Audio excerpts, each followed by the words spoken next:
So in being better, I think one of the ways that we can all be better for ourselves and those around us is by the networks of people that we surround ourselves with. So that can be, look at your family as its own network. Like, 1,000%. you know what I mean? Like, some people don't look at it like that. They think like, I have to go outside of my family to create this positive environment or whatever to help myself. But so family, well, friends to a degree, but right. you know, that's a tricky one. We can get into because friends can be toxic. You can have old friends that don't push you forward and things like that. So when talking about the network and going into step 2 being friends, or topic 2 being friends, there's a caveat to that. There's certain friends that are the network that get you through stressful times. Sure. And that's important to know. Yeah, I mean. And then outside help. Well, outside coach, therapy, things like that, right? Well, for you, that's where I want your take on that, because I don't have. But I'm saying if we had to put an umbrella over the three people or things that make a network. Family, friends, and then outside help, like a coach or somebody to help you. But I think looking at your family as your number one source of help, actually, or network, whatever you want to call it. A lot of times people look at their family like, ugh.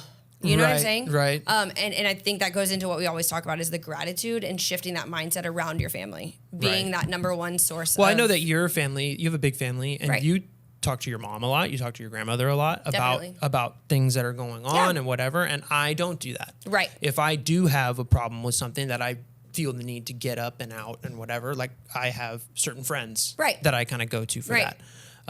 But you also too, you have a therapist, you go through your therapy stuff. Like how does that help when your family's not doing the thing for you? My family is falling apart. My friends are non-existent. Why is that important for other people to consider? Because I know that we've talked about it before and there's a stigma behind it, but like, why do you feel like it's... Heck with that.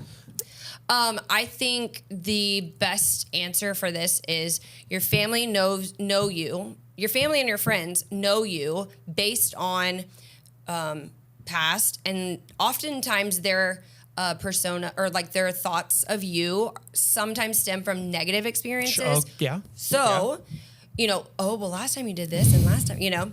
Whereas when you have a therapist, she has one job. You are her or his target audience or target client, right? And their job is to serve you. And your family and friends, unfortunately, are not there to serve you. You're there to serve them sometimes. Okay. And she has no clue. She doesn't have, I keep saying she because my therapist is a she, but a therapist doesn't have those past memories or like preconceived notions. Yeah, they don't have anything other than what is it that's bothering you, and what strategies can I give you to help? And I think sometimes the family and friends, it's a listening thing. Like you can de-stress by sharing it, but there is never like a how do I overcome it? Right. And that's where I think therapy is just really beneficial, you know, being able to talk those things out with someone that can say, okay, you're not crazy, and here are a few things you might want to do if X, Y, or Z. I want to ask you a question surrounding that before we move on to our kind of one of our last discussion points. But so I look at like people only know what we're willing to divulge, right? Like so things can go both ways. Like your therapist only knows what part it of the is story based on how you give them the story. Your friends, your family, anybody only knows that. Do you feel like it's easier to open up to that stranger versus like somebody that is closer to you? 1,000%. Think about sales. It's so easy to talk. Well, okay, maybe not for you. Just kidding. Okay, I take it back.